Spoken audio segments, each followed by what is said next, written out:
There's a legend round here. A killer buried, but not dead. A curse on Crystal Lake. A death curse. Jason Voorhees' curse.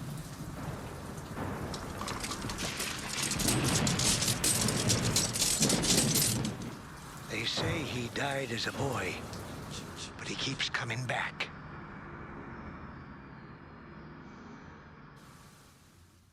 There's a legend around here about a podcast. The three friends that go off the rails and don't ever talk about the movie. That's what this is. Filmoscopy. Welcome everybody to a new episode of Filmoscopy. And I am today's host, Lance. I am joined today by my usual co-host, Owen. Yo. And Owen. Yo. and Cody, obviously. Three friends go off and jerk each other off. Hey, Owen, how'd you like the movie? It was okay, Owen. What about you? I loved it! Nice cog, Owen. Looks pretty good. Thank you. Yours as well. Thank you. I've been juicing. I've been joking and injecting fucking... What do they put in it? It's saline solution. Steroids? That too. Yeah.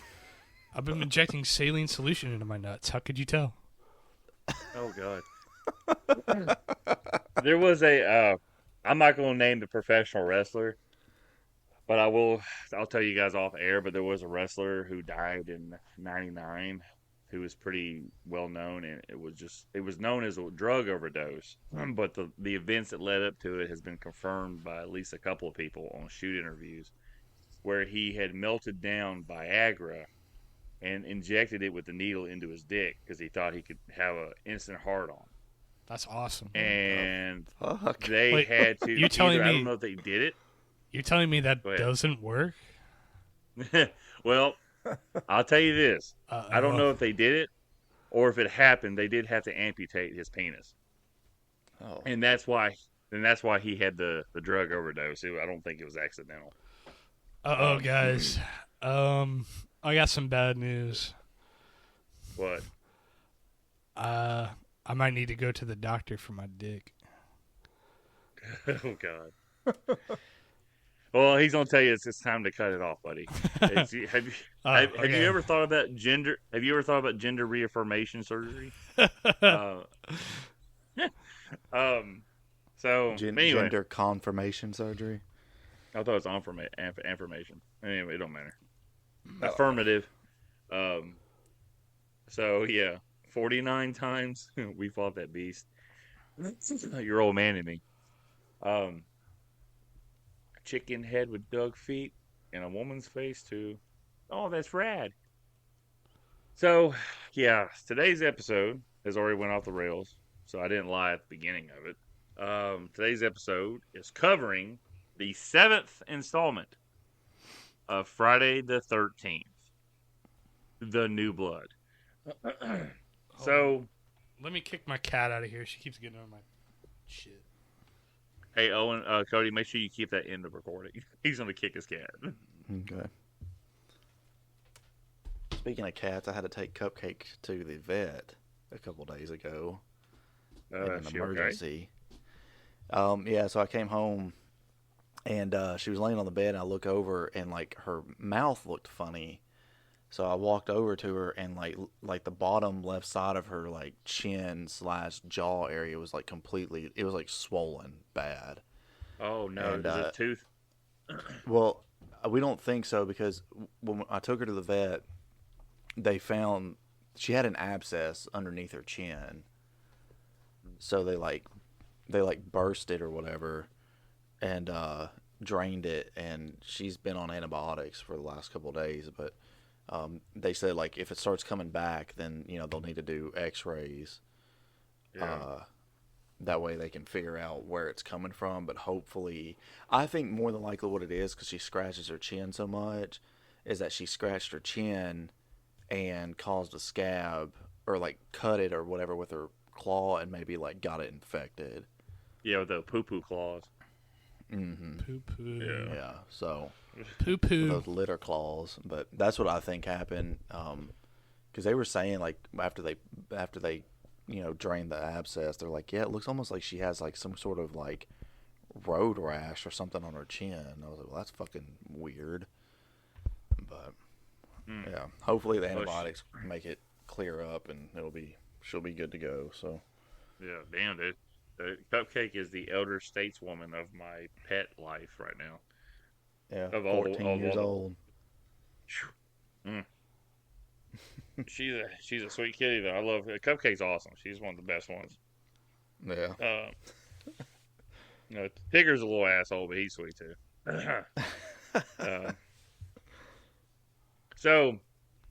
Like I said, we covered Friday the 13th. We watched Friday the 13th Part 7. As I mentioned in the last Friday the 13th episode, which I would suggest to go back in the archives. I think it's a pretty good episode. Owen died in the middle of that episode, and he had to talk to us from the grave, and I had to translate what he was saying to us. Because for some reason he was speaking Arabic when he died. It was weird. I said, Kalima. Kalima. So I said this movie was also called by the Friday the 13th Crystal Lake Memories documentary. It was said by multiple cast members called Fry Gay the 13th because many members of the cast were gay or in the closet, like the lead male, which also happens to be what we call our podcast. What do we call our podcast? Fry Gay the 13th. Whenever we cover specifically a Friday the 13th episode. So yeah, there you go. So anywho, we'll go ahead and get started in this movie. Boy, oh boy, man. I'll tell you one thing. I have a question that I pose every Friday the 13th episode. Does Jason use a chainsaw in this movie we're about to watch? Because I've always seen commercials or things spoofing a serial killer with a hockey mask and a chainsaw, not realizing they were combining Texas Chainsaw Massacre and Friday the 13th for the spoof. And like Christmas Vacation, if you remember, Chevy Chase comes out of his garage to cut the tree trunk with the chainsaw. He's wearing a hockey mask. And it's like, oh, that's a nod to Jason. I'm like, does Jason ever use a chainsaw? So I had said that I watched these movies way out of order because at the time I was watching them, my grandma was buying the VHS tapes as she could find them. So the first one I watched was Part 6. Then I had seen Part 2. Then I want to say 3 and 4, or maybe 4 and 3. I know those were the next ones. I saw 1. Then we saw 8. My grandma was like, for some reason, I don't know why she was arguing with me when we were watching. I'm like, this is Friday the 13th, Part 8, not Part... She would say it was Part 7. But this isn't Part 7. The Roman numeral is wrong on the VHS tape. And she was like, and then she looked at it, she goes, oh, wait, you're right. I mean, she was arguing with me. Hell, I'm 10 years old. I just learned about Roman numerals. So I had seen Part 8. I believe, I want to say I've seen that steaming pile of shit, Part 9, at that point. And then, none of those movies did Jason ever use a chainsaw. So it had to be Friday the 13th, Part 7. And I watched the movie. And somehow, Jason uses a tree saw that's on like a weed whacker setup. And I'm like, oh my God, he finally used something. Finally, the answer's been presented to me. And then much later in life, I sat there and thought, wait a minute, if Jason is a special needs kid who grew up in the woods because everybody thought he drowned and had no education that we know of, how in the fuck did he prime this thing and start it up? My question is, where the fuck did he even get it from? Because I have no idea.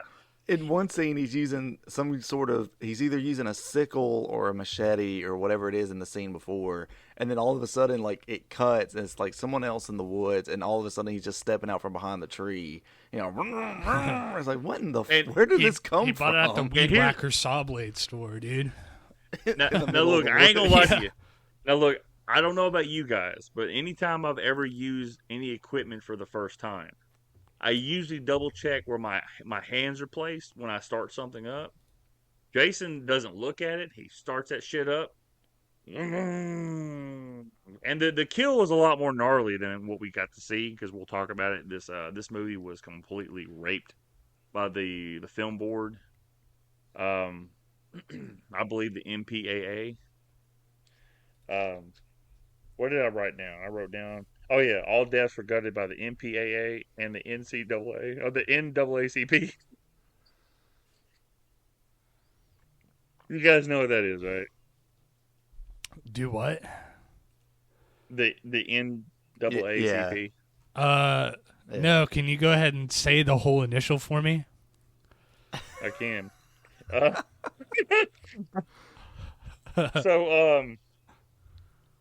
So does Jason use a chainsaw? My answer has finally been completed with this movie.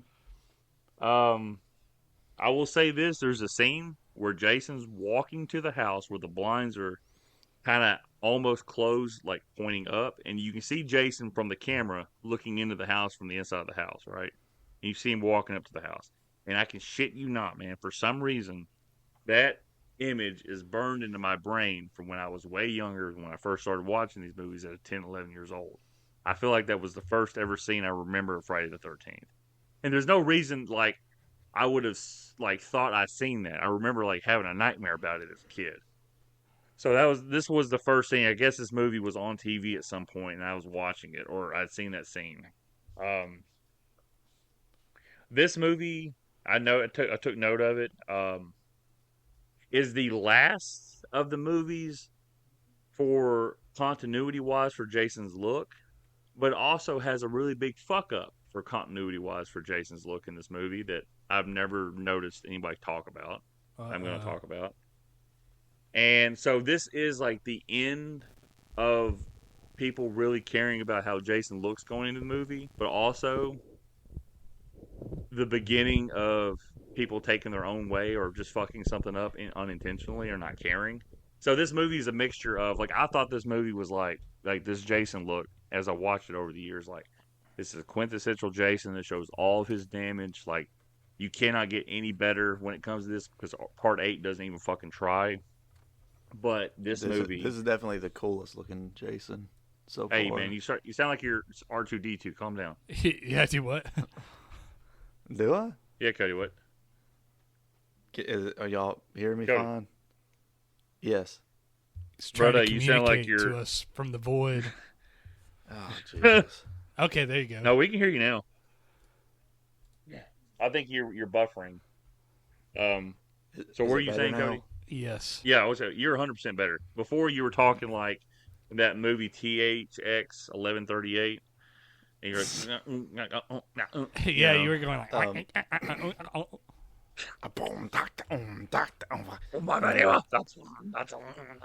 So what I said was that this is the coolest looking Jason so far. Yes, I will say I 100% agree, and I think like just everything. When I first saw him, because I remember watching Part 8, and there's something about Part 8 we're not going to talk about when we get to it. It's like, okay, they didn't even try to like keep up continuity of his look.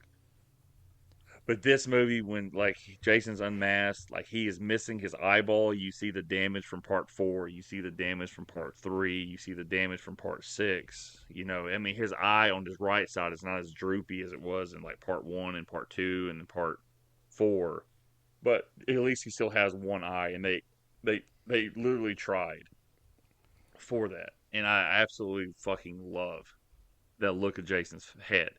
There's sometimes, like when he's underwater and you see his hands, it looks like he's wearing a live action suit of Skeletor with his fingers, because you see the bones in his fingers, and it looks, I mean, it's underwater. It's all practical effect.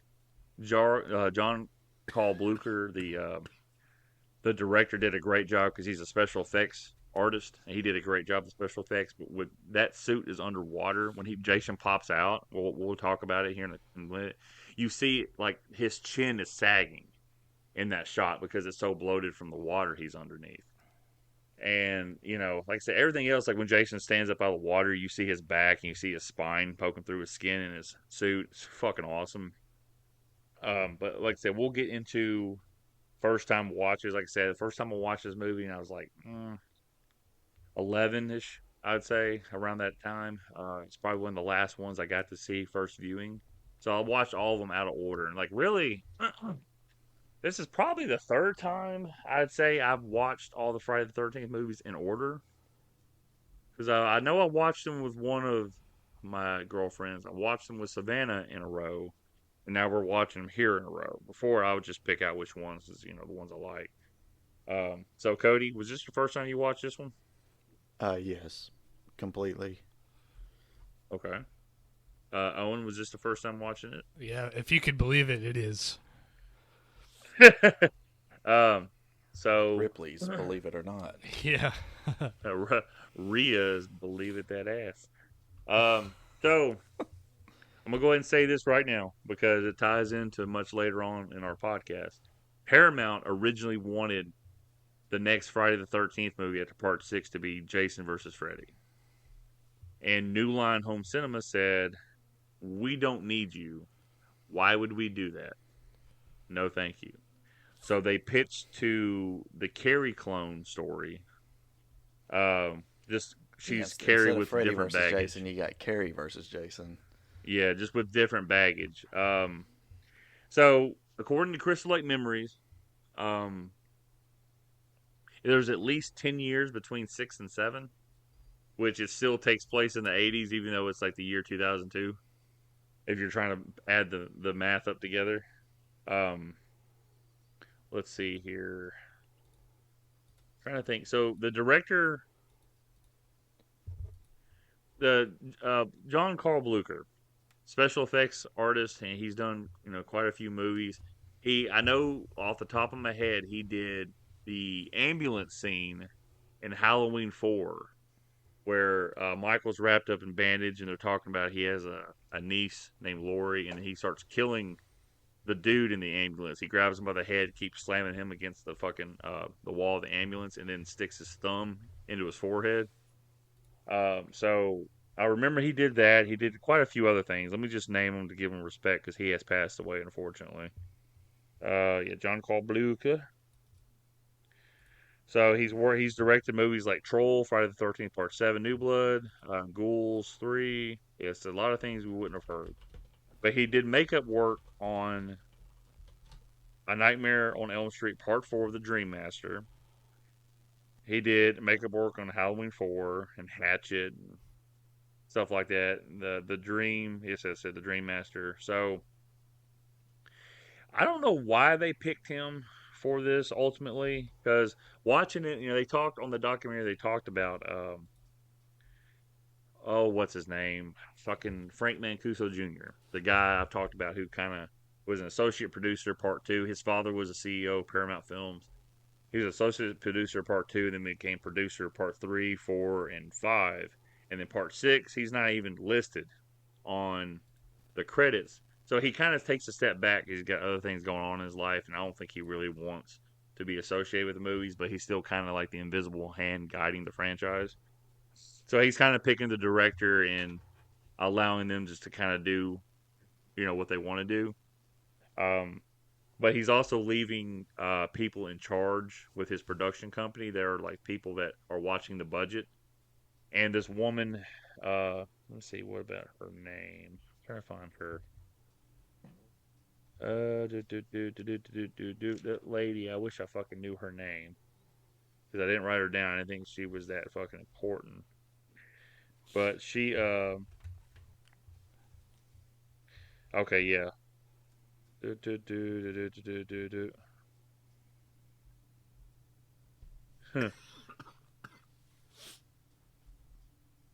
Yeah, I can't remember the lady's name, man. It's this lady. She works. She was hired to do other movies with Frank. And then she was doing this, and she was constantly just a wet blanket for John Kaluuya when he was trying to do things. Like, when China's dad shows up at the end, he wanted him to have kind of a ghoulish face, like a half-rotten face, when he pops up out of the water, which would make sense because he's dead. Yeah, but she was like, no one's going to know who that is. It looks like he just jumped in the lake like 10 minutes beforehand. Yeah, and I always thought, like, after I watched it a couple times, like, why didn't they bury her dad? Why did they leave him in the water? But it's movie magic. Don't think about it too much. But yeah, this woman, she told John, like, no one's going to know who that is if he pops out looking like that. He just looks terrible. You got to have him looking like he does. So she made a decision. He had a request. But man, this movie, like I said, I was telling Owen, like, there's some things in this movie I like and almost love, and there's some things about this movie I just do not like. What is the first number one thing that you like? The Jason's look of his face. Oh, that continuity, like that care about it, because there's nobody of acting of this movie that's like really worth a damn. I'm not trying to be mean. You don't like but they're not my friends anyway, or like the Romulans invaded planet Zebloid. I mean that guy reminded me of me, but this guy's literally me. I like how he was like I need to step away from the mic. I'm fucking redlining this bitch. I like how he was like I don't know what kind of humble brag it was supposed to be like. I've been rejected by the greatest science fiction fucking publications of this era or some shit like that. I was like, what the fuck are you talking about? Yeah, that's kind of rough, man, for him.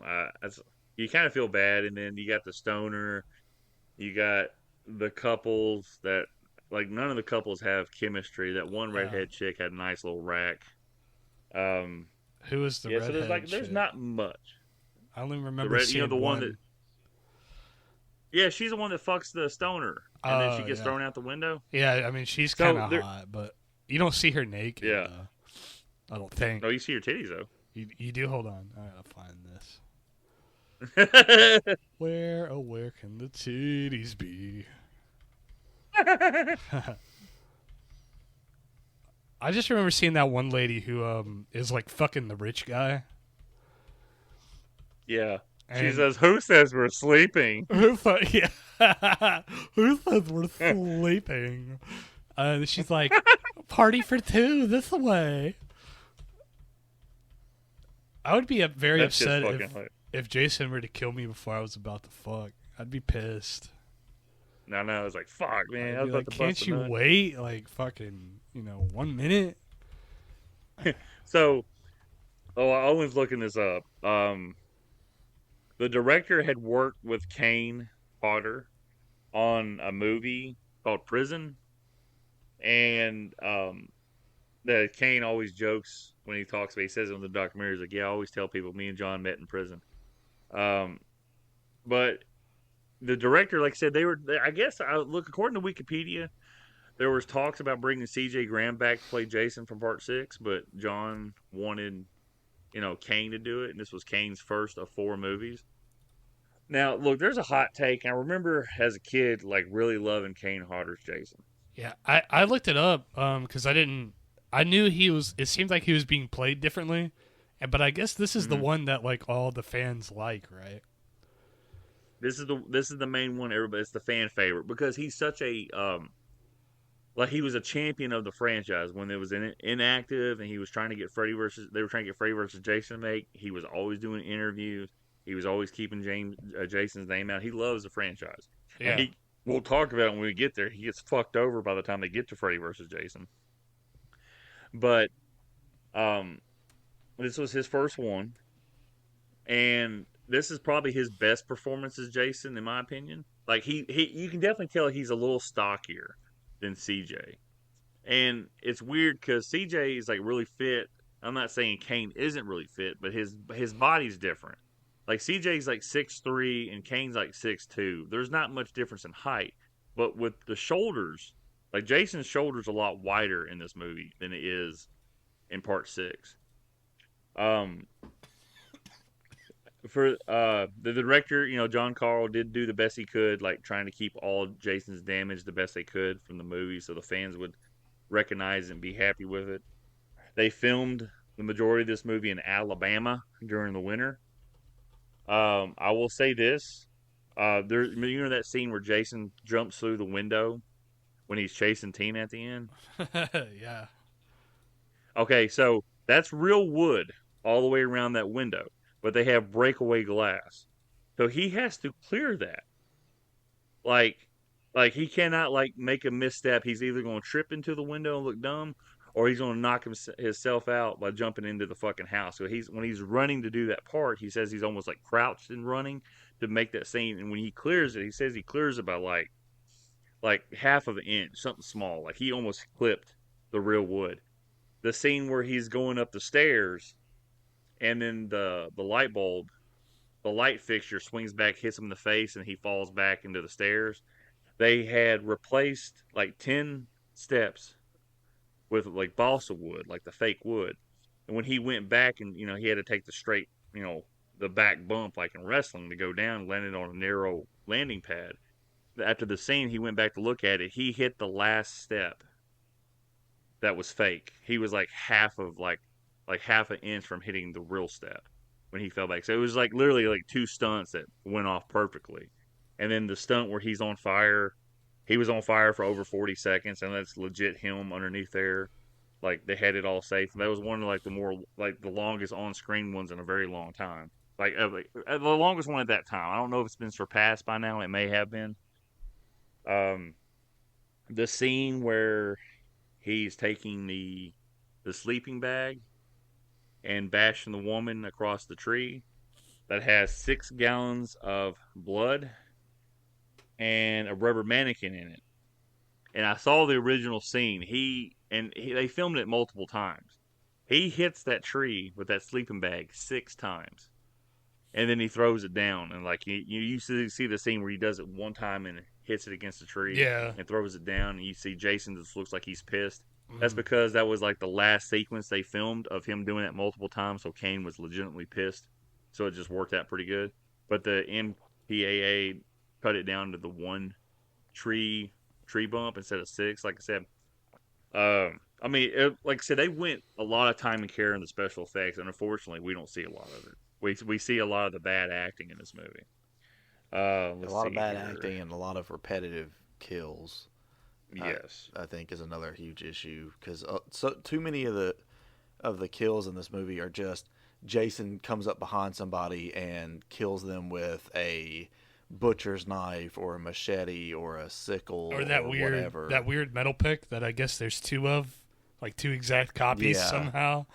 Yeah, but like the majority of the kills are just that, like literally walking up behind somebody and like either killing them while someone else sees him walk up on them, or them turning around at the last second and him killing them. Yeah. I mean, because really thinking about it, the only unique deaths are the sleeping bag and I'd say Melissa's kill where he throws the axe into her head, like right when she turns around, he throws the axe in her and he throws her across the TV. Seeing the unedited scene on the Blu-ray. Are you good, Owen? Yeah. Sorry. Seeing the unedited scene. I took that cough drop, but he took that cock, man. cough drop. But no, seeing the unedited scene was pretty fucking dope. Like it almost looks like it hits her, like boom. But yeah, like, there's not a lot of. The problem is that it's edited. They trimmed it. Yeah, it's edited. So like a lot of it just, I guess this is a good point for me to bring up. This is like one of my least liked of these movies. Period. Yeah, I figured it would be. Mostly because the kills are just, like I said, a lot of them just feel the same. Like, yeah, he's using a different item, but it's pretty much the same. Like, and again, if it was all unedited, maybe it would have played out differently, but because it is edited, it just all feels like samey. Yeah. So, well, let me finish up these few little notes. We'll go through the kills, and I'll talk to you because as it was told on the documentary, like all the outtakes from this movie were destroyed. They had no records of it at Paramount. It was gone. Like there was no like John Carl Blucher is going to be able to release a director's cut someday. It was not going to happen. When they filmed the documentary with him, when they did the interview of the book, he had said, hopefully we can get some outtakes and people can see the real version. They had to let him know. All that stuff's been destroyed. Like they even put in on the documentary the memo Paramount sent out to have all that shit destroyed that they found. There's a lot of kills in this movie. Like at 14 minutes of deleted scenes, and like 10 of those minutes were kills. Like the way they were done, like were really well. So I'll say this: Robin, that's the redhead chick we were talking about when she's thrown through the window at the house. Ironically, that house that they're in, they had to go back and film that scene because her original death, it just didn't work. Like when she got cut with a machete, she was supposed to be getting cut in half, but the bottom half shifted like really unrealistically. They couldn't use it, so they filmed that new scene. The house they filmed that in is the same house they used for the Jarvis house in Part 4. So Jason is back in Tommy's old house one more time. Let's see here. Paramount destroyed the outtakes. The guy that holds the hockey mask at the end, the firefighter, is actually John Carl Blucher himself. And they really blew that fucking house up. Like, they were setting this thing up, rigging it up with explosives, and they had gasoline, rags soaked. They really wanted this house to come up. And they said when it went up, like this thing exploded. You saw the explosion, but nothing else. Most of the footage couldn't be used because the cameras were either damaged or the lenses got melted because it was so fucking hot, the explosion. Like I said, this was in February in Alabama. It's cold. That thing went up. Like they said, they couldn't find pieces of wood bigger than matchsticks because they rigged it up a little too well for it. Let's see here. Is there anything else that I wrote down? Like I said, unfortunately for everybody, I didn't do all the research I wanted to do. For some reason, I just couldn't. I watched the movie one time. I want to see if this helps me do better hosting it. So the last two little things I have, when the roof falls down on Jason, and she's like, "I killed Jason," and then you see Jason's hand rip through the roof. I think that's a badass scene. I mean, it reminds me of Ninja Turtles because Shredder does that a couple times.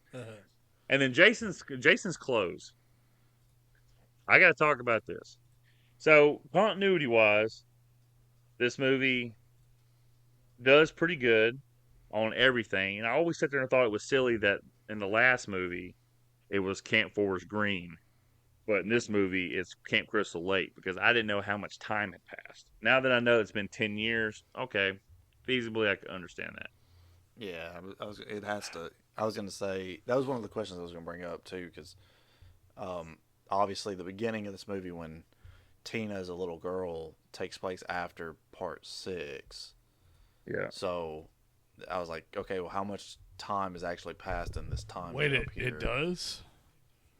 Yeah, because remember at the end of 6, that's when, remember Tommy Jarvis freed Jason in Part 6, and he's like, we gotta solve the problem by putting him in the lake, man. Yeah. And then they put him in the lake. Yeah, then they do that, right? Yeah, so when she's a little girl in the beginning, Jason is in the lake already. Oh, they have a shot where they actually show him in the lake. Yeah. I must have missed it. I watched the movie twice. Yeah, too. it's at the very beginning. It's at the very beginning. Like, you see it, and then you see Jason underneath. It bugs the shit out of me. I'm about to talk about it. Okay, so the movie, let me see if there's any production notes. I never did go over the fucking budget. Hold on. So, the budget of Friday the 13th Part 7, The New Blood, was $2.8 million. It made $19.2 million, which made more than Part 6. God, I don't know how, because Part 6 is a better movie. It came out. 6. You probably had people hesitant to go see Part 6 after Part 5 didn't have Jason in it. Yeah, and they said Part 6 did really good business once it came out on home video where people could rent it. Like, that's where it made a lot of its money back, like more money, because people realized, oh, it is Jason. Like, they didn't want to get fucked over. So this movie came out May 13th, 1988, which I think is the biggest gap between movies in this franchise since Part 3 and Part 4. Because Part 1 came out in 80, Part 2 came out in 81, Part 3 came out in 82, Part 4 came out in 84. So it was a 2-year gap, or a year and a half. And then Part 5, 85, Part 6, 86, and then this came out in 88. So there is this little bit of a gap between the movies. Let's see here. So we talked about it. None of the cast. I'm not trying to be mean. They're not great in this movie. No. The original working title for this movie was called Birthday Bash. Let's see. Wait, why was it called that? Was it not supposed to be? Oh no. They have a fake name for every one of these movies. That's so just people the don't realize. the working title or whatever. Yeah. The code name. So yeah. let's see here. Yeah, C.J. Graham was initially considered. Hodder was ultimately chosen based on his work in the film Prison. Let's see here. Yeah, I can hardly remember any of the characters. Like, I just know Tina and Nick. I mean, that's it. And, I mean, they're mostly just generic. Yeah. Like, Tina is really the only standout character here. yeah, Nick isn't even like an interesting guy either. No, and it's nothing against them, man. Like, it's just, the script is bad. They don't have much to work with. I don't think John Carl Buechler, I mean, he's not Alfred Hitchcock when it comes to directing. I don't think he did a very bad job. But the way he structured this movie was to have spectacular kills and then everything else fill it out. This was an event film, just like the last guy. Yeah, and then unfortunately the MPAA screwed him over on that part of it. So yeah, it's just a kind of mediocre film. The dude, when he comes out with the little air horn, blowhorn, trying to get his buddy, Jason comes up and squeezes his head. They have the scene where he's squeezing his head and you see blood start pouring down his forehead, and then you have a side shot of blood squirting out of his mouth and his eyes as his head is getting crushed into the size of an acorn. Like, Jason is crushing his head from top to bottom. It's a fucking cool ass kill. And then you see more of the little birthday horn going into the girl's eye when she pokes her head out of the van. Trying to think who else. The dude in the woods that has the trees cut, the wood cut up. You just see where it looks like Jason just rips his heart out from his back. In reality, his whole arm goes through his chest. Like, he's not ripping out his heart. He goes right through him and then he breaks his neck. So a lot of this shit's really gnarly. Like, I thought, oh yeah, it looked fucking awesome. And it was shocking they were able to find work print, like an ancient work print that had this stuff. Like, it's like VHS tape. It was funny. The scene for Tina's dad to pop out of the deck and pull Jason down. So right before you see his ghoulish face paint, or his makeup, the fucking VHS crease, the tracking crease, covers it up completely. You don't even see it in the scene. It's fucking hilarious. When I was watching, I'm like, oh my god, this is like bad timing, dude. I gotta turn this fan on for a second. I'm burning up in his room. Tina's dad has got it really bad. He's drowned in a lake, and now she's so sad. What if instead of squeezing his head, they squeezed his dickhead? I knew you were about to say something stupid like that. I knew it was about to everything's gotta go real sexual around here. So let's talk about this movie. The biggest continuity error in this movie that really bugs the fuck out of me, because it was something that was consistently pretty well done the last 3 movies. Part 2, Jason's wearing overalls and a plaid shirt. At the beginning of Part 3, he grabs a dark brown coat like shirt, like this buttons up. So it's a button up dark brown shirt, and he has almost a darker khaki style pants that he gets. And it's the same clothes he wears in 3, 4, Part 6. He comes out of the grave, he's still wearing those clothes. It's the same clothes he's got on. Part 7, the opening shot of Jason in the lake. He has his gloves on from Part 6 still, but he has a mechanic suit on. he does not have his clothes he had from part 3, 4, and 6 on, even though he's never changed his clothes. He's literally wearing a mechanic suit that Michael Myers would wear in Halloween 4, which comes out later this year in '88, the year I was born. This movie came out a month and a half before I was born. So yeah, that really bugs me. Like that continuity error, like Jason not having like just the regular clothes, because later on in the movie it doesn't matter. You see most of his bones poking out of his skin. The clothes have been eaten by fish. That's fine, cool, whatever, But it just bugs me that he's not wearing the right clothes to begin with. I never noticed that until watching it this time around. It just bugs the shit out of me. So Tina is a little girl. Her dad's an abusive drunk, beating her mom. Or maybe he beat his mom too. I don't know, but he beat her mom, his wife. And I told Savannah, I'm like, you know what, this movie opened up because she doesn't remember it. We watched it. We started dating almost 5 years ago. So at least 4.5 years ago, we watched this movie. So she doesn't remember it. I said, this movie starts out how I wish our relationship would be. And she goes, what do you mean? It's like, he's beating his wife. And she was like, oh my God. And I'm like, yeah, like, look, I'm like, you're lucky. I don't even hit you that much. All right. I thought you meant with a flashback to. I don't know. No, well, flashback too, and the secret powers. So Yeah. she gets in a boat. I'm on a boat, man, and goes out to the middle. Evidently, I think it's implying that she's right above Jason. And as a kid, I didn't know where in the fuck this was going. And he runs up onto the what do you call it? The fucking dock. But the dock's really high up. I don't know why the dock would be this high up other than for this scene in the movie. Because, I mean, it's literally, like, almost like, that would be for like a river. That dock would need to be that high for a fucking river, like, to receive a huge boat. Yeah. But this dock is like, it stands like 10 feet up off the water, which the water's supposed to be like, I don't know, I would assume at that point, it's at least 7-8 feet down. Yeah, it so really she can't gets be that deep, really. It's kind of funny. Like, how has nobody just seen Jason hanging out down there if they've, like, already set up, like, a house and shit? I know. It's really, and the funny thing is, like, the position where he's at, that house and that setup shouldn't be there because that's where the camp counselor cabins are in part 6, and the dock is, like, literally right above the water.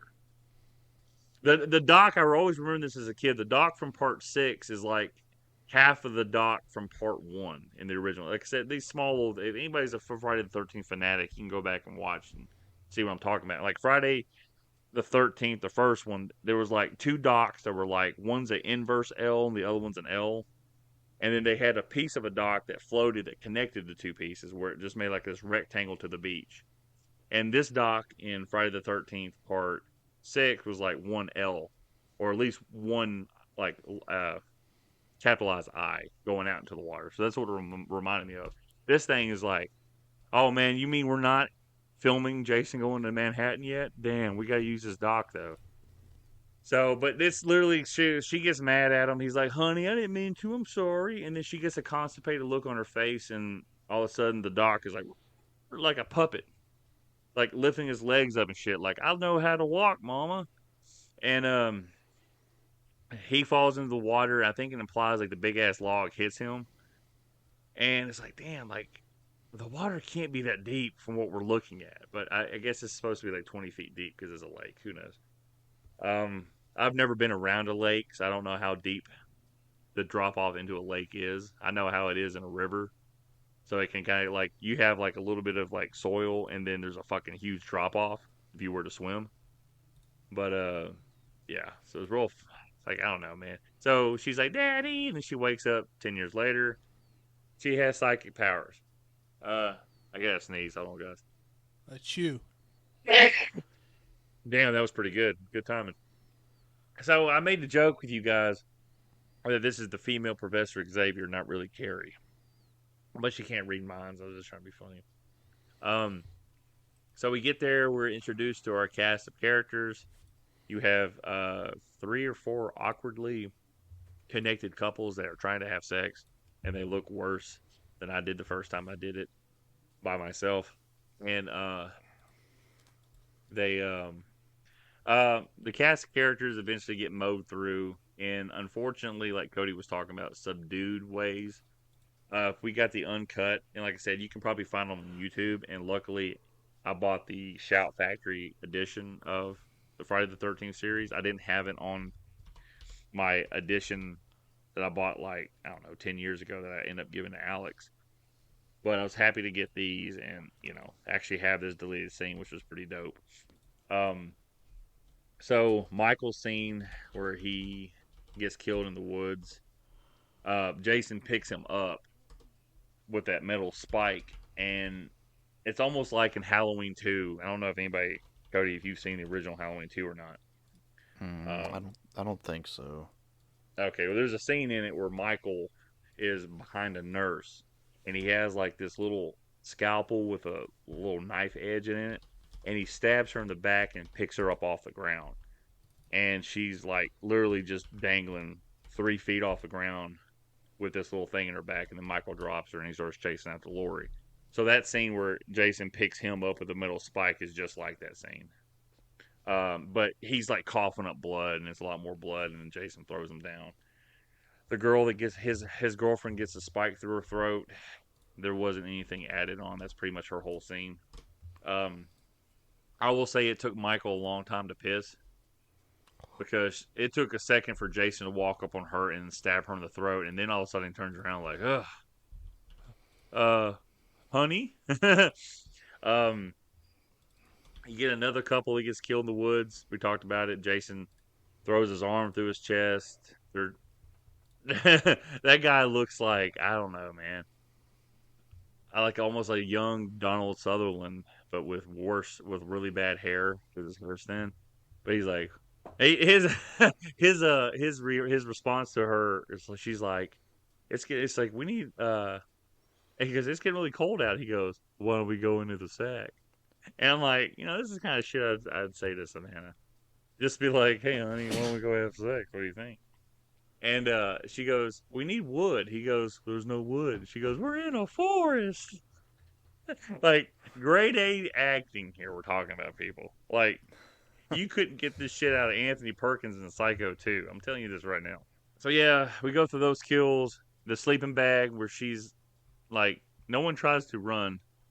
Jason just cuts through her tent, grabs the bag. She like hides in the bag, and then he takes the sleeping bag and slams against a tree 6 times. We see once.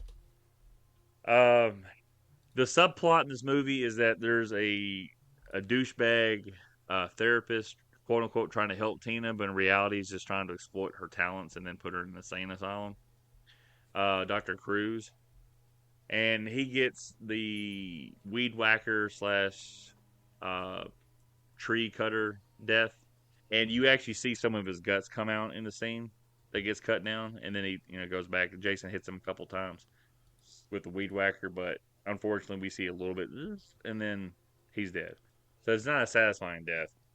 Trying to think who else gets a fucking memorable death in this movie, man. Like, it's like I said, all the characters, they all get kind of like, fucking the stoner gets stabbed in the gut a couple times and gets his head cut off. Robin, who has sex with a stoner, finds his head and she gets thrown out through the window. I already talked about the people in the van. You talked about the one dude who got killed out in the lake, the rich guy. His girlfriend gets dragged into the bottom of Camp Crystal Lake. I guess because Jason doesn't need to breathe air because he's dead. And again, where she's at, how she ran out like, I don't know, 6-7 feet to swim in that part. There's no way that lake is that fucking deep where she's at. Owen? Yeah.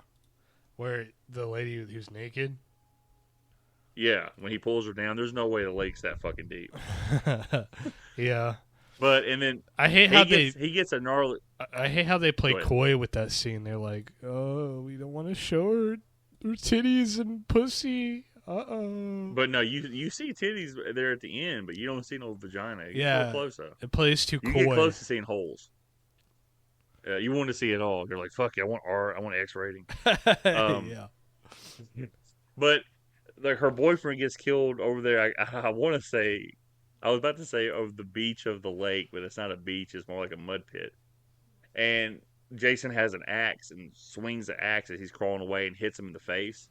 And it's a pretty neat shot as it hits, like the unedited part. Yeah. You see the blood squirting out of his face, and by the time she like wakes up, she gets the water out of her eyes. She sees him there dead, and Jason's already in the fucking water. Like, how fast does he swim? Come on now. Melissa gets killed by getting an axe in the head and thrown across the room there at the end. The science fiction guy you were talking about, he gets just stabbed in the throat with the machete, like Jason does a big swipe, and he's up underneath the table. I'm trying to think who else gets killed. Oh, the ugly duckling chick who does the makeover. She just randomly goes out into the fucking woods. Like I said, there are some scenes that explain why she's out in the woods and she's trying to find David. Like, there's no reason why she would go outside to find David the stoner, who she wants to hook up with. But there's a scene where David's smoking pot out in the woods. That's why she goes back out there. Uh-huh. Yeah, and, I never got that either. Why did she go? She goes outside. She's like, David, are you out here? It's like, yeah, it doesn't make any sense, but it's literally because the deleted scene that they had was like she found them in the woods and she's went back out there to go find them again. You know, that's why. Oh, okay. So that makes a little more sense. But I thought she was like, if she just could shut the fuck up with her breathing, she was the smartest one. She hid in that shed and then she hid in the other side of the shed. Like, I don't understand why she came out of that little room. Yeah. That there was a little hole there. But then I guess Jason knew she was there the whole time, so he was baiting her like he does. And then, she's hiding behind the fencing wall in the shed. Hand goes on one side, grabs her, and the other side has this fucking sickle hook, and then he cuts her. You don't see it, but I'm trying to think what other deaths. Oh, Tina's mom. Her and Dr. Cruz are looking for Tina because Tina runs off because she's like, there's the whole scene. Like, you find out the stuff that Tina's seeing because she's seeing Jason killing people is actually happening, that we know it. And then other things that she's saying, Dr. Cruz is saying is just a delusion, and he's making her seem crazy. Well, he says you find out that her mom finds out, and we find out at the same time that he's just going to have her committed, and he's just trying to use her talents to make a name for himself. And she hears it, and she takes off in the car. Well, she has a vision of her mom dying by Jason, and then fucking just drives into a fucking tree. And the worst thing in a horror movie where there's like nothing but a serial killer out in the woods, you lay on the horn for a couple of seconds, letting them know where the fuck you're at. And then her mom and Dr. Cruz are trying to find her. They go out in the woods, and then Jason, as Cody was talking about, shows up with this fucking I don't know, man, this big like stick with a hacksaw blade at the end of it. It's just weird. And he just stabs right through her, and that's the same vision she got. So yeah, that's all the deaths in the movie. I know. And then we get the ending chase scene where all this like gnarly shit's happening to Jason. He doesn't know what the fuck's going on. He's just like, what the fuck? Like, a table's flying at him, a fucking couch is flying at him and shit. And then He's separated from his dad. His dad walks Jason. around the mall. Yeah, Jason. Oh, yeah. And then he's like,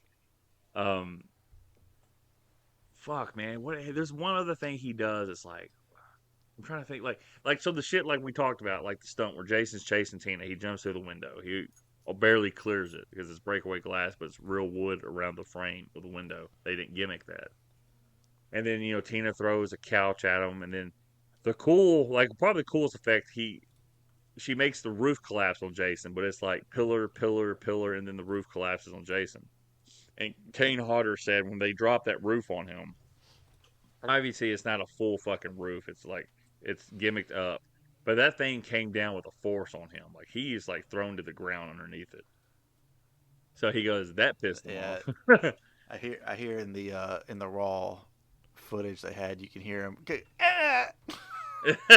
No, it is funny in that raw footage. You hear him when he's slinging that sleeping back against a tree, and he's like, ugh, ugh, ugh. And that fucking that weed whacker scene when he kills Dr. Cruz, like that thing sounds pretty fucking cool, like a chainsaw. But if you hear the actual noise it's making on the raw footage, it's like. So I'm glad they actually fixed that in sound editing, because I'll talk about the music here in a minute. I don't know. They didn't talk about like any of that, but so Jason, he's chasing after him and have really cool scenes. Like, the Jason gets unmasked for the last time with his original hockey mask. So the mask that he got in part 3 is finally no more. So he wore it in part 3, part 4. Yeah, it it's comically in flashback. splits in half. Yeah. Like this movie's telling you, all right, the quality that you thought wasn't there for Friday the 13th is really not going to be there after this movie. So this movie's kind of like a split down the middle. It's like half quality, half shit. But this is so that mask that Jason got in 3, he had in 4, and he had in 6, and Tommy kept it this entire time. He gave it back to him in 6. So that mask is no more. It's his original hockey mask. He gets a different one in part 8, and it's got a yellowish piss color to it, like really dehydrated piss color. Yeah. Another continuity thing I noticed over the movies. I knew this from a long time ago, but when you see Jason the first time, like in part 3, that hockey mask. The hockey mask is a clear mask that they molded, and they paint it from the inside of the mask. So all the paint's on the inside, so it doesn't get chipped with all the stuff they're doing to it. And the red paint that's like a little red little unibrow in the middle of the hockey mask eyes, and then it has 2 hash marks underneath his cheeks. That's just like some like red tape that they had like scotched up. But in part 3, so it has the little a smaller unibrow, but I call it unibrow. I don't know what else you want to call it. A smaller unibrow between the 2 eyes, and then 2 small hash marks. Part 4, half of the unibrow is gone. And then in part 6, it has a bigger unibrow there. So I guess Tommy just repainted that part. It doesn't have the hash marks on the cheeks, and then this one doesn't have the hash marks either. But it's still technically the same mask, and canon-wise. Just a little bit inconsistent of the look. So yeah, the mask gets split open. We get to see Jason in all of his glory. I mean, it's not as great as Darth Vader in Return of the Jedi, minus the no added into the maybe. But it's pretty fucking gnarly. Like, Cody, you talked about, like, you really enjoyed Jason's look here. Yeah, just the overall look. Maybe not necessarily when the mask comes off, but I like that you can see like his spine and stuff, and you can see like his teeth through the side of his face, even when he's wearing the mask. Yeah, that's the damage from the motor boat, the boat from the motor from the boat in part 6 at the end, where he gets cut up in the face and in his neck. Yeah. So that's where that damage came from. But yeah, I think it's just overall a cooler look than just big guy and with a hockey mask and coveralls or whatever.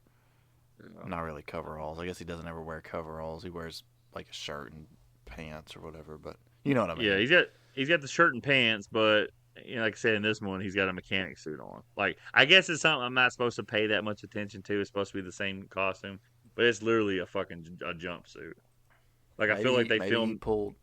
Maybe some mechanic was swimming in the lake at one point in those 10 years, and he like dragged him down. No, the mechanic finds a boat that kills him in part 6. He's like, I gotta fix this damn boat. Somebody called me out here for it. And then Jason drags him down and takes his clothes. It's like, finally, I've been wearing these clothes for 20 years. Ooh, this underwear is pretty tight, though.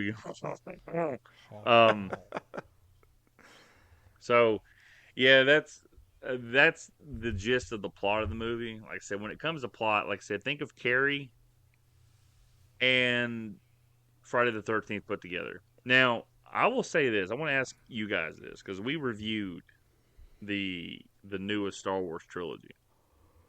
Now, remember how we joked or how we complained about Rey in The Force Awakens? Like, she has no idea about her fucking powers. Then, like, a third of the movie left, I know where you're she's going completely with mastered her powers. I had this same thought whenever, like, Tina is like Can't she can't control even really shit. yeah, she can't. I mean, she can't even remotely control. It's not. So think of Carrie, right? Since that is the apt comparison here. Think of Carrie, where like in Carrie, she has like emotional outbursts that cause things to happen, and then she's over the course of the film, she grasps like, oh, I can control these things, and she becomes better at doing it. And then at the end, whenever she's really pushed over the edge with the whole like pig's blood incident, she like completely loses it, and But here, Tina never has that moment of being like, oh, I think I'm getting a grip on how to do this. So even in a tense moment, like at the end, she doesn't have it. It doesn't make any sense for her to like be pushed into that whole like, oh, I know exactly what to do. And I hate that it keeps cutting to her, and she does like this little thing where she like looks at something and then kind of like twitches her face in one direction, and it's just like. Now, if anybody who's older than me, who ever used to watch original Nick at Night, you're gonna know that in the old show Bewitched and I Dream of Jeannie, they always like twist their nose before they did something in those old sitcoms from the 60s. And that's what she kind of looks like. She kind of just looks at something and then looks it towards Jason and it flies towards him. And, it's just funny to me, like that whole comparison to Ray just popped in my head, like as we're recording. Like I didn't think about it. I just kept I watched this movie. I'm like, you know what? She figured out how to use her powers pretty fucking quick. I didn't think too much about it. Because, again, for me, watching these Friday the 13th movies, it's about Jason and then the kills and just having fun with the movie. The plot's kind of secondary, but when you start paying attention to the plot, it's like, woof. I'm going to tell you right now, man. This movie's rough. It's got a great Jason look. Like, overall, fucking awesome. But then everything else is like, Lord almighty. I'm glad Kane Hodder did it as I've gotten older, and we'll see how these next 3 movies play out with his performances. And I think maybe it's just because, he's doing these movies at the tail end. Like, so when you guys would sit there and watch the older movies and be like, yeah, this movie's not really great. That's when someone was making those movies and they actually cared about those movies. Now we're getting to the point where the people in charge are like, let's just not spend as much money on them at all. And, you're going to make money no matter what you do, but we really don't like being a part of it.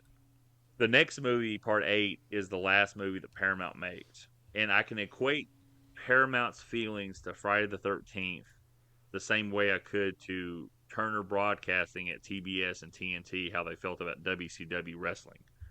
They absolutely loved the fact that they were making money off of it. They absolutely hated the fact it was wrestling that was making the money and not their own programming. And that's how Paramount felt about Friday the 13th. They didn't like that this movie was associated with them. They didn't want to be associated with this movie. And, that's where we're at. And then, Paramount Plus is why they're like the bottom of subscribers, which is funny to me because Paramount's owned by Viacom, which is CBS. So CBS News, CBS, the channel, Paramount, all that stuff is owned by Viacom. I will say this: the one thing I love that Viacom has put out is the Pluto channel and Pluto TV channel on streaming, which is free. I get to watch all my old shows I used to love, or used to watch my grandparents. So I appreciate that. But the fact that they did not care and these movies were draining in quality says a lot. And what says even more is that these movies draining in quality as we get to 8 is still so much better than New Line Cinema put anything out for Friday the 13th. I fucking hate that Warner Brothers owns New Line Home Cinema and New Line Home Cinema owns Friday the 13th. I can't stand it. Because as bad as you think this movie is, and I'm telling you, as bad as you're going to think the next movie is, Part 9 finds rock bottom and then digs a hole. Part 10 somehow crawls back to rock bottom. Freddy vs. Jason is like this weird half sibling that you have that should be loved more than they actually are, but since they were born before the rest of the family was born or after the rest of the family, they're just kind of looked at as like an outsider. It's kind of like what that movie is. And then Friday the 13th, the reboot, I think is pretty fucking awesome. Like, it's the best reboot of any of the horror movies. It's better than the Rob Zombie. It's better than A Nightmare on Elm Street. It's better than Texas Chainsaw Massacre. I think it's the best one. But yeah, man, like this movie I know is rough. There's some things about this movie I like from the aesthetic of it. I will say this: the editing. Like, there's a shot it just burned in my brain where Tina and her mom are driving back, and it shows the sign Crystal Lake 5 miles away, and then it fades into the next scene. It reminds me of a TV edit. Like, it reminds me of like watching, for some reason, the Swamp Thing TV show from like 1990 to 93 that came out on the Sci-Fi Channel. I remember watching that. It was on the USA Network originally. But that's what it reminded me of. The quality of this movie feels like it's much worse than the quality of Part 6, just the filming of it. And I think, unfortunately, John Carl Buechler is a wonderful special effects director. He is not a film director. He is not Tom McLaughlin, the guy who did Part 6. He's not even the Joseph Zito who did Part 4. Like, this movie, you can tell. Like, everybody loved working with him because he's a great guy. And his special effects look great from what we did get a chance to see. But the plot of this movie and the direction of this movie is woof. I hate to say that because I remember, like, when I first watched this movie, I liked it a lot. Because I think the reason why I liked it is when I saw Jason's face and saw all the damage that they had kept up with. It was like, oh man, they kept all the damage from the other movies. This is awesome. I've never seen this kind of, like, I didn't know what the word was at the time, but continuity. I've never seen that before. This is fucking awesome. But unfortunately, the rest of the movie just kind of sinks it. You know, I hate saying that because, this is almost as bad as Part 5 for me. And that's saying something. I hate Part 5. You weirdos fucking like Part 5. I don't know why. Yay. But Because it's so stupid. And And it's the titties just are different. bigger. Like, it's a And- different enough story. Which theoretically, on And the paper, titties are this bigger in Part 5. should have worked.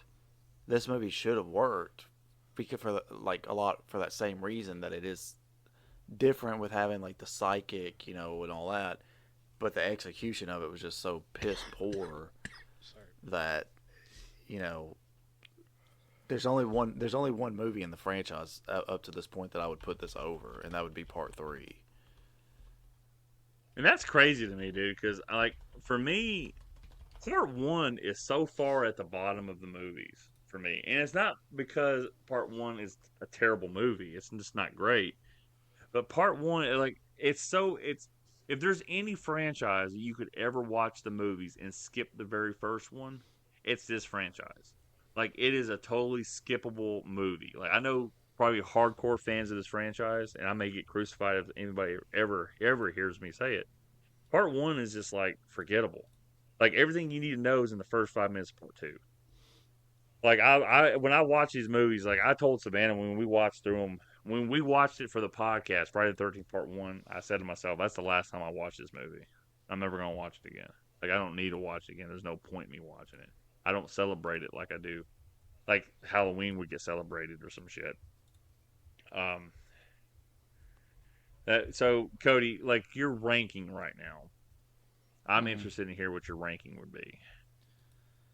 Let me pull it up, because I have been keeping track of it. Let's see. All right. So, I'm gonna go worst to best. Okay. At number 7 would be Part 3. Number 6 would be Part 7. Number 5 would be Part 4. Oof. Number 4 would be Part 6. Number 3 would be Part 5. Number 2 would be Part 1. And number 1 would be Part 2. I can agree with your Part 2. The fact that 4 is so fucking low and that's like the best one of the franchises fucking boggles my mind. So, Owen, it's just listing those movies off. And if you had to have a refresher, I can refresh the movies real quick in a sentence. How do you rank these movies so far for yourself? Okay, let me look at because I was having a really hard time remembering the difference between 5 and 6. And 5 is the fake Jason. 6 is the one he comes back to life. Okay. And 4 is the one with the kid. It's the one with the kid. Yeah, Whatever the fucking fuck is- Corey Feldman. Yeah. Okay. Let me find the list real quick of the franchise. So I would probably put, I want to say 6 at the top, and then probably Hell 5. Yeah. And then probably, I don't know. I guess 4. 4 is okay. And then I don't remember if I liked 3 or 2 more. What was 2? You're probably like, who's Jason So with two- the potato sack over his head? Yeah, 3's the one that like was 3D or whatever. It's supposed to be 3D. I kind of remember that.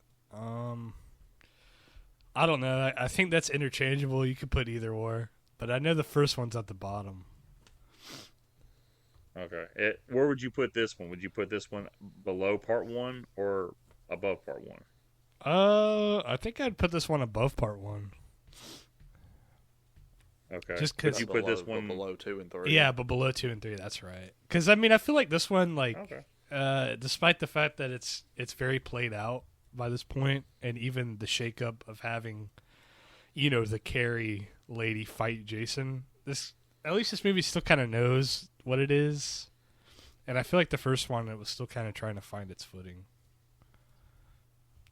Yeah.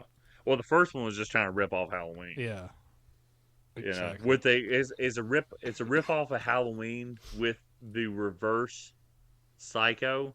So the boy Norman Bates is killing people, pretending to be his mother, and the mom in Friday the 13th is killing people to avenge her son. But she's talking to herself in her son's voice, like Norman talks to himself in his mom's voice. So that was how Victor Miller, the original writer, had put that in his head as he was writing that movie out. So for me, oh boy, it changes any day you talk to me. But right now, I'm gonna say part 6 is my favorite. I know in other episodes I've said part 4 is my favorite, but right now part 6 is my favorite. Part 4 is number 2. Part 3, part 3. So part 4 is my number 2 movie. Part 4, the final chapter, I think is the best made movie that still takes itself seriously, like it has a serious thing. You guys didn't really go with it, but hardcore fans always kind of universally agree that that's the best one.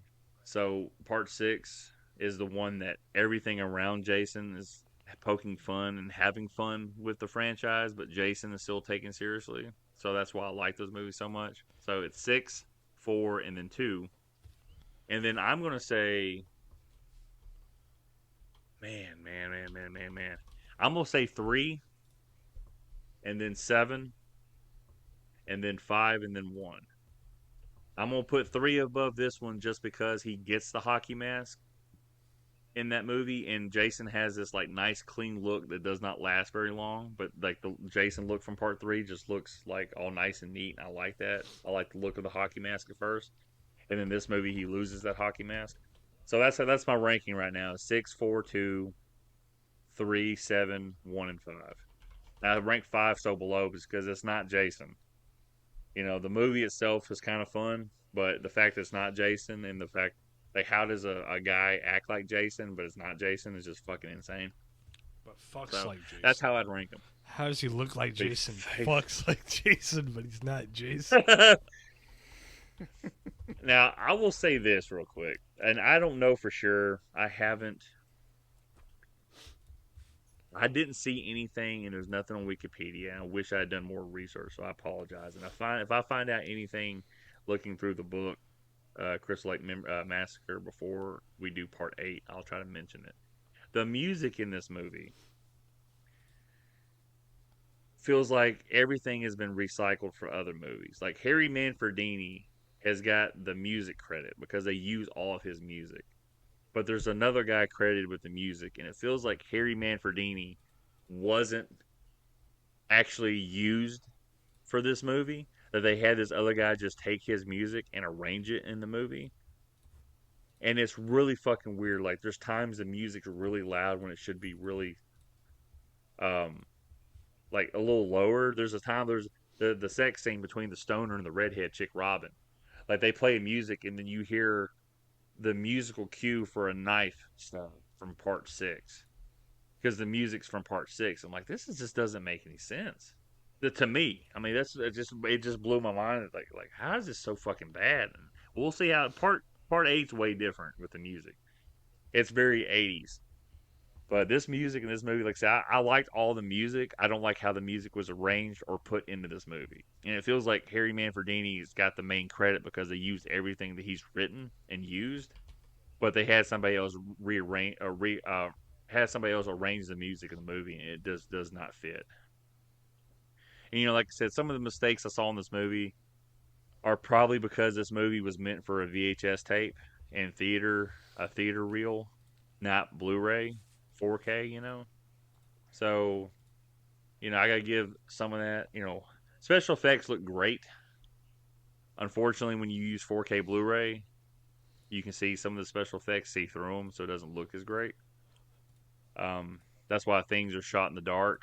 Like when we watched that newest Evil Dead movie, Cody, and when all the people merged into that big fucking creature, you don't see the creature until they finally kill it. Because once you see the creature once, oh, that's scary. But then you see it again, it looks kind of fucking goofy. That's why it's never shot in the light. And that's the mistake that The Conjuring 2 made with the nun, is it showed us the nun way too many times. By the time we got to the end, it was like, oh, that's not scary anymore. Like, by the time we watched the Nun movie and the Nun 2, okay, shit got scary again, cool. But in The Conjuring 2, I remember watching it. Like, by the time I got to those movies, like, I was so enthralled. I'm watching those Conjuring movies, and I am deep in this movie. Then we get to the end, and the ghost isn't scary anymore because I've done seen her 6 times. You can't see too much of it. It's like if you watch too many Ultimate Warrior matches, and there's a little tie-in there. Too many Ultimate Warrior matches. Like longer matches, like okay, I've seen that. It's gonna be boring to you. You want to see him just come in, smash somebody, pin him, and fucking run out the fucking thing. That's all you care about. So yeah, this movie, like I said, man,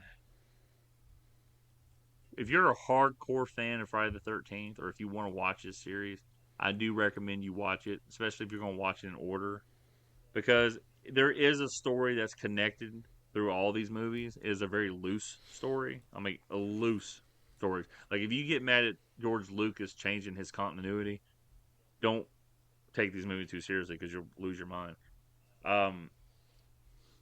But I do recommend it for anybody that wants to watch it who's never seen it, because I think some of the kills are pretty cool, especially if you look at the unedited versions of them. And Jason has a great look. And just for John Carl Blucher's memory, he went through a lot of shit in this movie, never lashed out at the actors. Everybody loved him, and he didn't get the recognition he deserved until, unfortunately, he passed away, I feel like. So, and a lot of the fan base agrees that if he had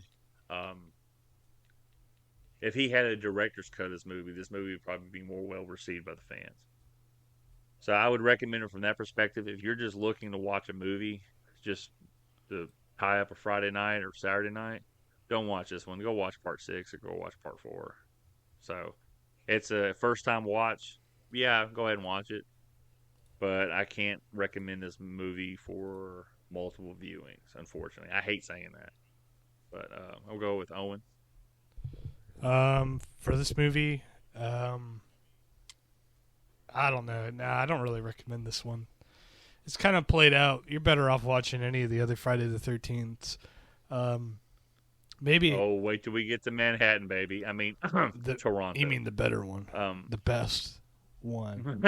The best one. No, that one. Look, I remember watching that movie with Savannah, and there's a scene that when we get there, I'll let you guys know. We watched that, and when Jason does this thing, Savannah goes, "Okay, I'm done." How? How did he do that? I am just done with this. This is ridiculous. I'm like, yeah, I know. They knew what they were doing at this point. But we're going to have fun with part 8 at this point. It doesn't take itself too seriously, I don't think. But, yeah. So, you don't recommend it, Cody? Lay it on me, baby. Yeah. Yeah, I don't. You I do don't recommend it, this okay? movie. Cody recommends it, everybody. Yeah. This is- Wholeheartedly. Wholeheartedly. No, I don't recommend this one. I mean, Yeah. we're on the 7th movie now, and like I said earlier, I consider 5 of the other movies to be better than this, and half of those share this very similar plot. So, you're better off just watching one of the other ones. Yeah, unfortunately, Friday the 13th, the fans love the franchise more than the people who make the franchise. If that makes any sense. I agree. And ironically, when we wholeheartedly. get ironically, when we get to the reboot, and Michael Bay's the one producing it, and everybody hates on Michael Bay, but he probably put together the best head-to-toe Friday the 13th movie there is. And when we get to it, I mean, I fucking love that movie. And Michael Bay did awesome. Everybody's like, "Oh, he had too many titties in that movie." It's like, no, that's what the guys want. I ain't gonna lie. I mean, let's go ahead and be honest. So before we get into like what we're doing next, Nope. Because we all said what our rankings were, I decided I was gonna do a little something special for the boys. For the boys. And Cody, why do you so have your dick basically on the Skype camera? Finally. So I basically did a point system, right? So I took each of our lists, and for whatever your number one was, that entry gained 7 points, the next one 6 points, so on and so forth, right? Okay. Added them up, and I made that their final scores are now compiled in our current filmoscopy ranking of the movies, right? Okay. So I like this. Did you just start doing this for this episode, or have you been doing this? Yeah, I wanted to do it the last time, and I was like, oh, I'm not going to do it. And then this time, whenever you asked what our order was, I'm like, oh, yeah, I've thought about doing that last time, so I did it now. And I've got everyone's list written down. I know Owen has a hard time remembering what his order is.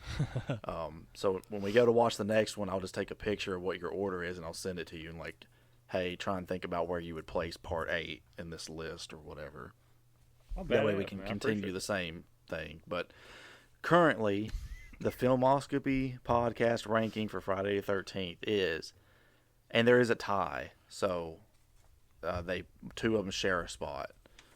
Okay. So number 6, which is the bottom of the list right now, is part 7. Wouldn't it be number 7 of them? We're on 7 movies. No, because 2 of them share a spot. Because yeah, my bad. Yeah, no, my bad. You're good. You're good. So at number 6 is part 7. Number 5 is the tie, so it's shared between part 1 and part 3. At number 4 is part 5. Number 3 is part 4. Number 2 is part 2, and number 1 is part 6. Everybody suck my dick. You know what I'm saying? No, not literally. No. He's almost done it. There you go. So part 6 is mastering. Yeah, that's pretty badass. So I like that.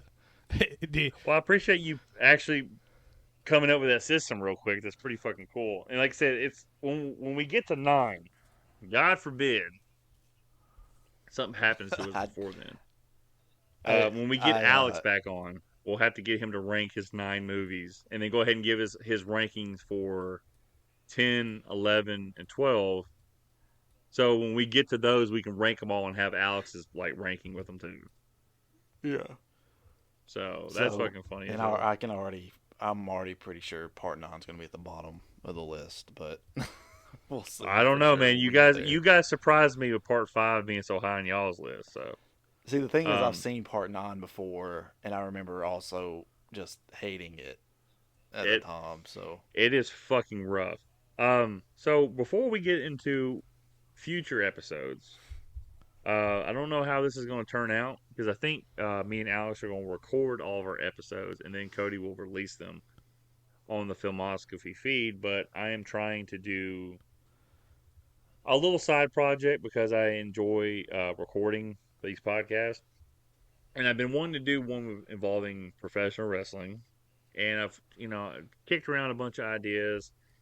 Alex and Jacob of I'll Take Three, and they've been two of our guest hosts on this Filmoscopy podcast. Their original pitch were that they were going to watch the WrestleManias and review them. They have a rough cut of their first WrestleMania, and they never did another one. Cody said he had watched a couple, like he tried to watch multiple WrestleManias coming up all the way through. And you got what number, Cody, before you fell off? I think I started watching 5, and then I just kind of fell off there. Gotcha. So I was like, I want to do something wrestling because every time Super Bowl time is over with, whether the Chiefs won the Super Bowl or they get blown out in the Super Bowl, I have to decompress from football. I'll get football news, but I'm not completely obsessed with it. So when I decompress, I find something else that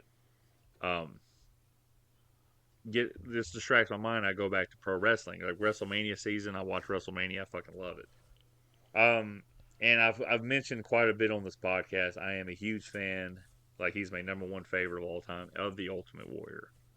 And Alex, who is in all things considered a brother without sharing blood with me, his number one guy is Sting. And we met as he was wearing a Hardy Boy shirt coming into the store at Dollar General I worked at, and he eventually got a job there, and we talked about it. And we're like, oh, shoot, he's a big Jeff Hardy fan. I'm a big Jeff Hardy fan. Jeff Hardy's like my number 2 guy. And then he's a Sting fan. I'm an Ultimate Warrior fan. Well, you find out that Jeff Hardy, his favorite 2 wrestlers growing up were the Ultimate Warrior and Sting. So it's like Jeff Hardy's this weird Ultimate Warrior Sting love child creation, along mixed with like Shawn Michaels raising the kid. So I wanted to do something with Alex. I sent him a pitch. I'm like, hey man, why don't we record 8 to 10 episodes? It's a limited series. We'll pick 5 matches apiece, 5 matches from Sting, 5 matches from Ultimate Warrior, and we're going to play it up like we're trying to convince the other one to switch their allegiances. So and then Alex goes, well, why don't we pick, we were going to originally do 4 matches in a show, a wrestler, but he was like, why don't we make one of them be the worst match we can find of them? I'm like, okay, that won't be hard for me. It's going to be hard trying to pick the worst one for Warrior because he's got so many of them. And then Alex said, why don't we make it one more match? So I think the tentative plan is to record 10 episodes, 5 for Warrior, 5 for Sting, alternating the episodes. And we're going to have 1 bad Sting match, 1 bad Ultimate Warrior match, and then 4 good and 4 good. So, but I'm going to test the wrestling podcast. We're going to do commentary on so the first half of the episode is going to be a watch along. So we're going to have the matches playing on TV, and we're going to be doing our commentary for the match. And then we're going to have like 30 minutes after where we talk about the match and talk about Warrior's character at this point or Sting's character at this point or wherever it may be. And then Cody's just going to splice them together because it's only going to be like an hour long, and we're going to release it on the Filmoscopy feed. All right, so tentatively we're going to be recording next week unless Owen's moving. Owen, you are moving, so we're not going to be able to record next week, are we? I think we might be able to. It depends on. Are you token over there again? I thought you said. He's going to Oklahoma. I thought you said I'm coping. Wait, you're going to Oklahoma? Yeah, I'm going to Oklahoma, where the wind goes sleeping down the plane. No, we're just fucking with you. I'm just moving back over to, which is like 40 minutes away from where. Here's the best part. He moved back to. Me and him have hung out twice since he moved back, and now he's moving 40 minutes away. I'm like, fucking hell, man. We still can though. Oh, you're moving like out toward like. Yeah. We'll be in. Meth country. Yeah, we'll be smoking fucking meth. Well, it's more like fentanyl now, but. Oh yeah. Yeah, because like fucking all the kids I fucking went to high school with died from fucking fentanyl. They're all stupid as shit. Okay, let's so, get on with what we were doing. Yeah, what's gonna be your movie, Owen? Because it's your turn. Yeah, I want to do Pitch Black, the fucking goofy ass Riddick fucking movie. Vin Diesel. Yeah. Oh. Okay. I'm actually excited about that. I've never seen any other Riddick movies. I've watched the Chronicles of Riddick, but I watched him as a kid and I didn't really like him, but I've heard mixed things and some positive things about Pitch Black. So, well, I'm gonna say right now, I like Chronicles of Riddick, the second one technically. I enjoyed that when I saw it in theaters. I thought it was badass. This one right here, we finally saw Pitch Black. We'd never seen it, and we watched it a couple years after we'd seen Riddick, and it's like, okay, it's not bad. You know, I mean, I'm intrigued, especially if Owen picks the other ones because I've never seen Part 3 yet. yeah, it's been forever since I've even watched him. I remember thinking that Riddick was cool, but like that was it, and then the rest of the movie would just be really boring to me because I'd be like, I don't know what's happening. He'd just be like, man, I'm crazy. I can't do a Vin Diesel right now. I'm sick too, but he's like, man, this is about family and cars. This is all about family. Man, this is sharper than cold steel, man. It's all about family. No, Dwayne, this is about family. No, I'll tell you. We got it. Can we fucking stop at this one, guys? Come on. Oh. We gotta do it for Brian. Man, I can't see in the fucking eye, man. I can't see shit, man. Motherfucking eye. All right, so we're gonna be watching Pitch Black for next week. Now, Owen, let us know at some point if we can't record next week. Yeah, so we know. I'll let you guys know. And then, Cody, what is gonna be your next movie? The Mummy Returns. Oh hell yeah! The Shmummy. Give me a hell yeah! He returned. That should be like Byron Saxton when they had no people in the crowd. He's like, hell yeah! Somehow, the Mummy Have you seen that, Cody? No, I haven't seen that. Oh, dude, you should look it up. Look up Steve Austin and Byron Saxton. And Austin was just talking to the Performance Center with nobody there. He's like, give me a hell yeah. And he's like, and Austin just stares at him like, what? And he does again, and eventually brings him to the ring and he stuns him. But that shit is so dirty fucking son He's of a like, bitch, give me a hell yeah.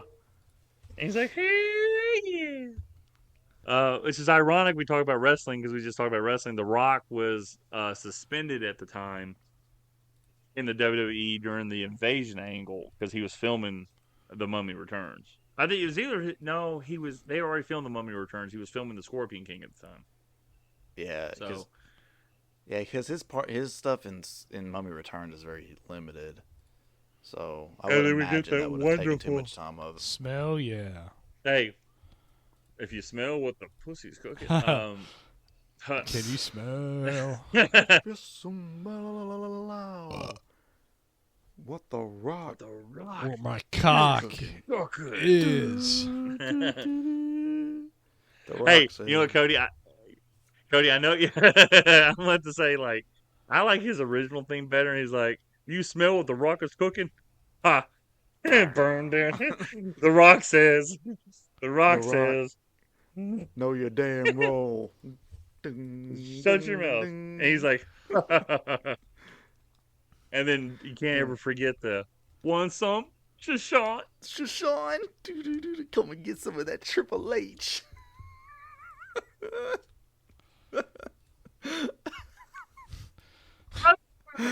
How? Like, it's like people don't understand. Like, me and Cody are forming our friendship. And I remember telling him, like, I don't know if you ever saw this, but Triple H's first theme song as a singles wrestler after DX, he had a theme song. And I think it's saying, want some, it's on. But I always thought growing up, he said, want some, Shashawn? He goes, Wu-Tang. He goes,